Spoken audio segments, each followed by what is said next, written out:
Hi, my name is Monica, and I was born and raised in a small town in central Louisiana by my grandparents. And by the time I was in my early 20s, I had moved to Texas. So I've been here to Texas since then. But before I left, I gave birth to two children, a son first, and then a daughter to a much older gentleman. Everything seemed okay at first. I guess it's what you would call love bombing on today. But being that young, I I had no idea about any of it. Well, I noticed when I was pregnant with my second child, my daughter, he began to be verbally abusive and be angry, call me names. And I thought, oh, he just had a bad day at work. He works really hard. Um, or it's just the liquor because he was a hard drinker as well. So I would make those my excuses. And then while I was pregnant, he would do things. He would never strike me. He would do things like pull my hair. And I'm going to fast forward to after I had given birth to both children when they were 3 and 4. He had started to become very abusive, um, choking me out on several occasions. I had pictures. The police would come. There would be marks around my neck. He would choke me sometimes until I would pass out, and I literally would not remember what went on or what happened to me. And so I began to be very afraid for my children. And I I made a plan and I left. I left him. And so in our very small town, I got in a restraining order, all of the things. Back then, it was 27 years ago, we're talking about, that they tell you to do. But he, some way and somehow, stalked me even then. He found out where the children and I were living because I had gotten my own place for us. And one Thursday night before Memorial Day, he broke into my apartment. It was duplex style, and I had no telephone at that time. And he told me that I broke up our family and that he was going to kill me, but I didn't know that he was serious. I saw the knife. I proceeded to tell my children to go into the kitchen cabinets and hide. My son was the eldest, so I told him, take your sister and go hide and don't come out until I tell you. And he stabbed me multiple, what I would learn later would be 5 times in the head, chest, back, and leg. And he told me that I deserved to die. And so when that wasn't good enough, he also began to kick me in my wounds with his cowboy boots. And I pretended like I was dead because I felt like if I do this, maybe he'll leave me alone. Well, by this time, my then 4-year old son came out and said, Daddy, no, please don't kill my mommy. And he pushed the baby away. I was still pretending to be dead. And I heard him leave, and I waited there for what seemed like forever, but I had to have been about 10 to 15 minutes. At first, I didn't know that I was even stabbed.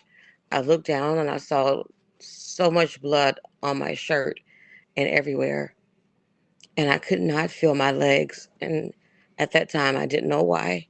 Soon I would find out. Not having a phone, I basically crawled on my stomach to the street.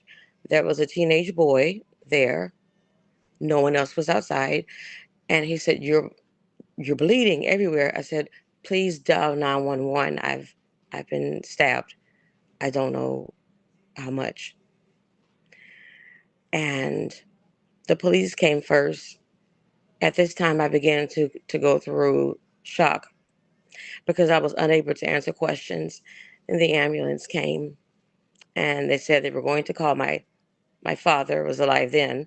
They were going to call my father to come get the children. I got into the ambulance. There was a male and female medic, and I asked them, I said, "Am I going to be okay?" And they told me, "I don't know."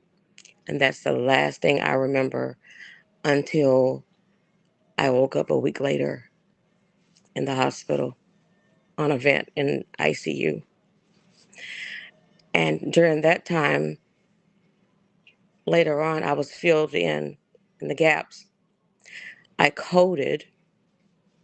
My heart stopped beating in the ambulance. They got me to the hospital where they got me back with CPR, but then they said I had a blood vessel that was causing me to bleed continuously. So they had to take me to surgery. Once I went to surgery, my heart stopped again, and they thought for sure, oh no, she's gone. And as they continued CPR, a, a little bit of a heartbeat is what I was told came up on the monitor, and so they were able to fix the bleed and then keep me on a vent, hoping that I didn't have blood. Um, I lost so much blood they had to give me blood. Also, they were hoping that I wasn't brain damaged from having loss of oxygen twice from coding twice. So the neurologist, much to his surprise, he said 4 to 5 days later, he did his tests and he looked in on me, what they call the Glasgow Coma Scale, and um, my pupils were reactive. So I was not brain dead. My pupils weren't fixed, weren't dilated, and I was responsive to outside stimuli such as pain and things of that nature. And after 8 days, I opened my eyes, and they kept me. They took me off medication a little bit, and they began to tell me what happened. And they said I had been stabbed 5 times. I was beaten. I coded twice, and that I had a tube going into my left lung where the knife had gone. That was one of the major places that it had gone. So about day 10, I was able to breathe on my own, and they took me off of the ventilator, but I was still in the hospital for for a couple more weeks. And when they released me, everybody cheered because they thought that I was brain dead. They said, "You were known as the girl who wouldn't wake up." And also at that time, I found out that um, the abuser to me had that same night unalived himself because he thought that I was unalived and he was already buried. And I was in shock by the whole thing. And so they also told me that I had been stabbed and my spine along my spinal cord was um, swollen, and they did not know if I would walk ever again. I told them I would because at the time my kids were 3 and 4, and now all they had was me, and I was so very young. And so I was in a wheelchair, and after about a year, I began to take small steps and I eventually started walking again. And so the children and I ended up moving over to Texas, and I raised them in a small Southeast Texas town. And without incident. And shortly after, I was diagnosed with illnesses, anxiety, depression, and also lupus. And they're saying as a result of the trauma that that I went through. So I fought through that for many years. And knowing what I went through, I thought everything was fine. I said, "Great, everything is okay from here." Um, I was wrong. 2 years ago in May, I talked to my daughter and I said, she said, "Mom, send me some money to get some Subway for breakfast." And I said, "Okay, sure."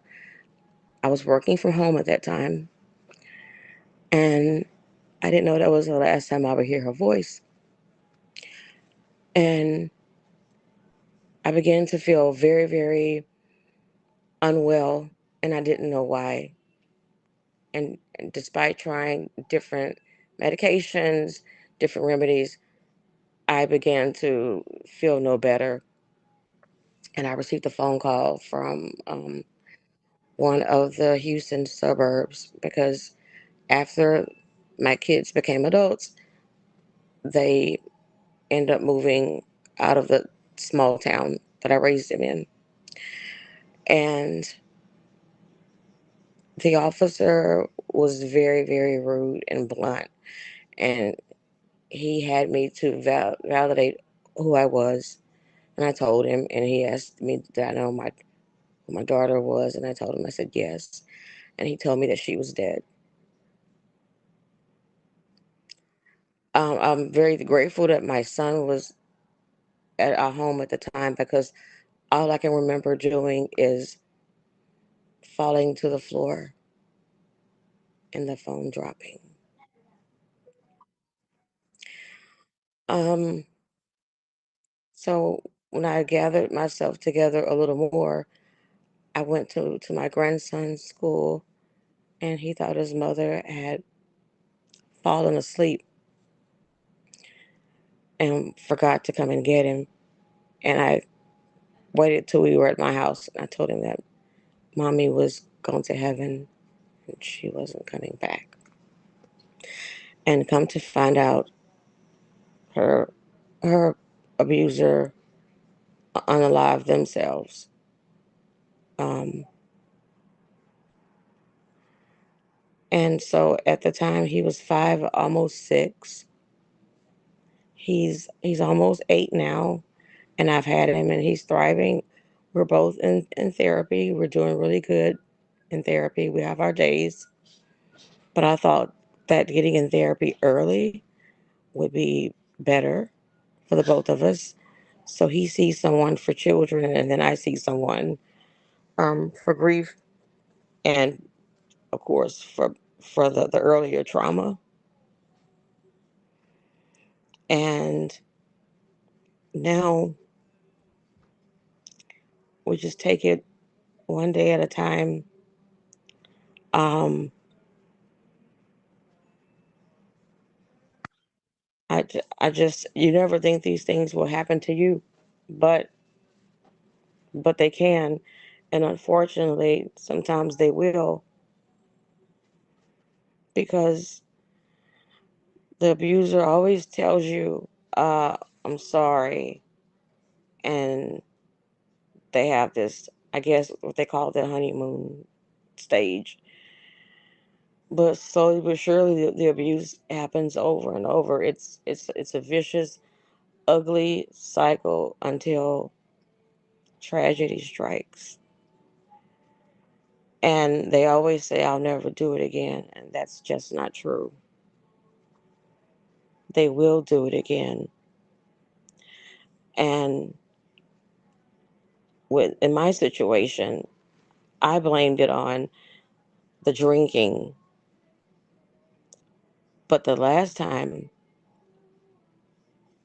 before I was stabbed, he hadn't been drinking.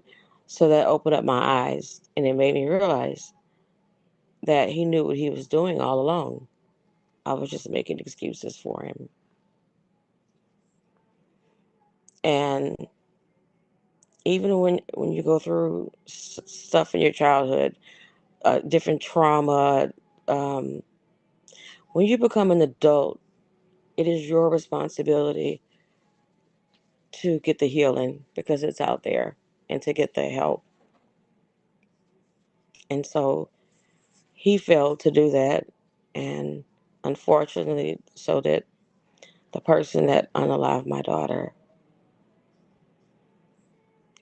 And unfortunately, it all happened in the, of course, different years, but same month.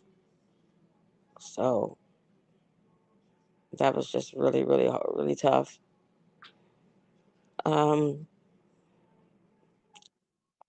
I no longer look at what are supposed to be special days anymore as special. I am very grateful that my little grandson was at school because I know without a shadow of a doubt he would have been hurt as well. And he was at school, and I am grateful for that. And she only had him, so he's her only child. And we talk about her a lot, and we have good times and bad times. He no longer has nightmares. I have problems sleeping sometimes with insomnia, sometimes falling asleep, sometimes staying asleep. And living here has it's been a lot of an uptick of domestic violence, um, deaths, and it just brings me back sometimes. And I just instantly think about the families that are left because nobody thinks about the families or the children.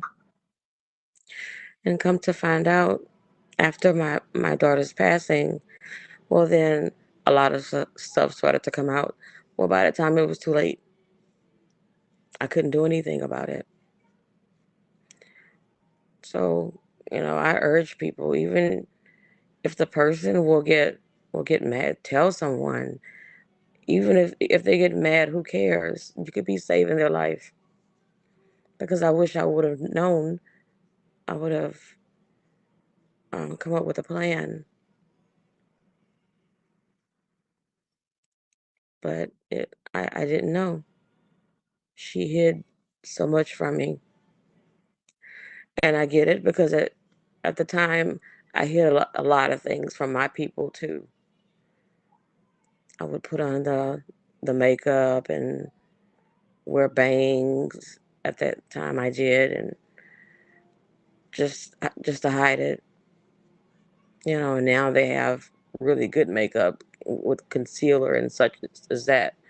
You can hide it, and I would lie about different questions people would ask me, and it appears that she did too. And I mistakenly thought that everything was fine because she had known what happened with her dad and I, and her earlier therapy. But I guess I was wrong.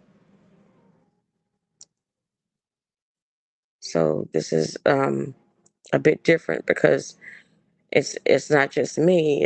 It trickled down to another generation, and unfortunately, she's no longer here. So I have to be her voice. And I would say, don't compromise. And if they say that they're going to kill you, believe them, because my abuser had told me on several occasions he was going to kill me, and I didn't believe him. I just thought it was out of anger. No, believe them. It's not a matter of um, if, it's when. So they have this culture now that they call toxic culture, or like my mama's family would say, la taica. That's not funny.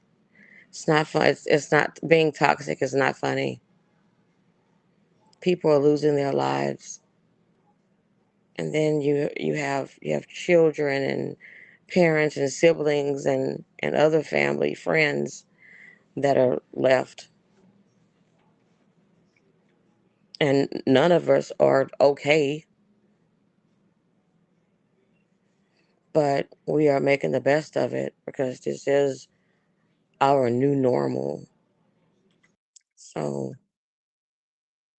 people always say, "Oh, well, you're strong." No, I don't have a choice, because what do I do? Either I decide to live, or I don't. And I am putting in some values to my grandson, um, about not only being toxic, but not to surround himself with toxic people, or whoever he dates in the future, because men are abused as well. It's not just women. And so if they start doing certain things, and you have to always choose yourself and love yourself, because that is what I was lacking at first. But then I thought, I don't want my kids to be unhappy and go through this. And I was terrified. And it is more dangerous when you leave, but if I had it to do again, I would. Despite what happened to me, if I had it to do again, I would 1000% do it again. Yeah, because it was just getting really, really bad.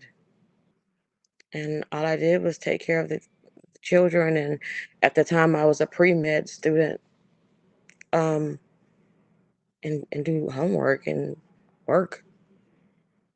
That's all I did. He would even check my gas mileage on the car. Why is the gas mileage this high? Where have you been? To the store. Or why were you in the store so long? I'm like, hey, it's the beginning of the month. People have gotten their checks and the lines are long. And this was before we had self checkout. And even with self checkout, the lines are long. I can't just walk out with the basket full of grocery. I mean,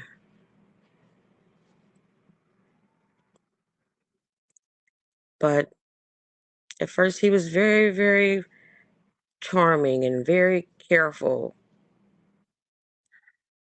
as to not hurt my face where it could be seen. He would hit me on my body, but at the end of it, he didn't care. He did whatever.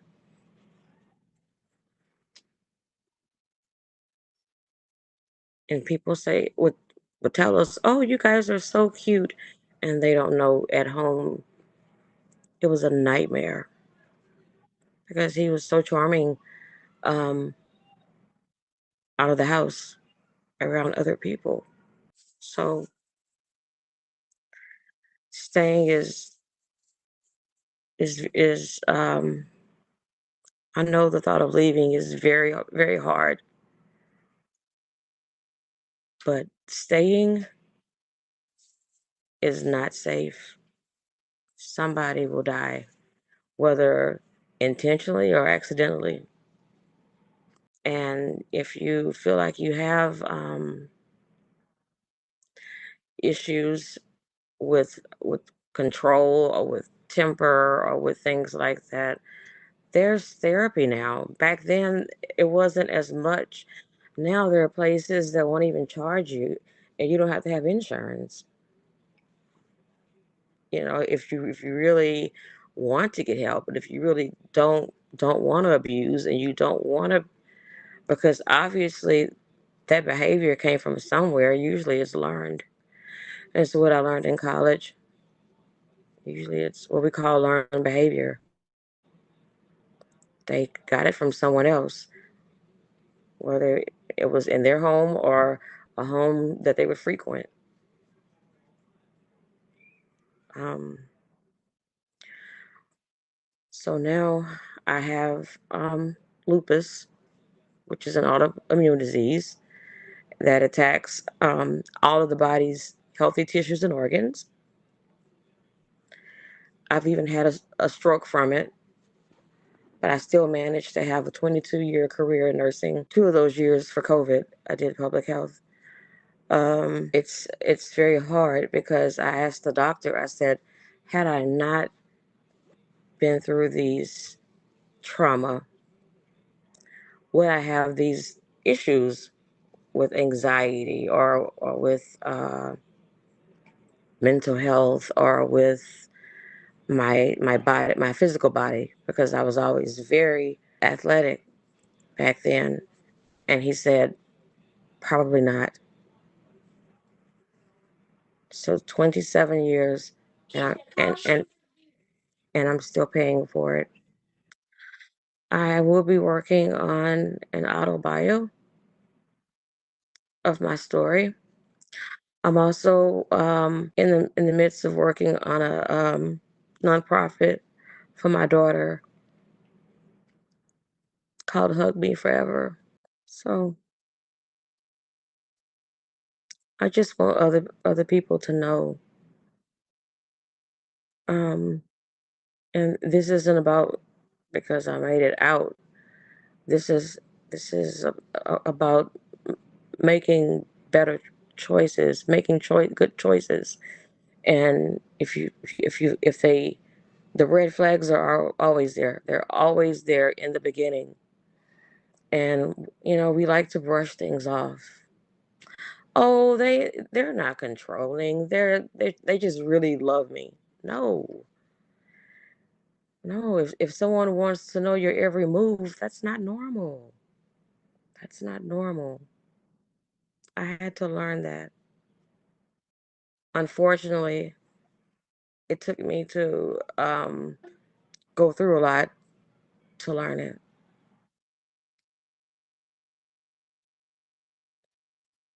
So that's basically my story.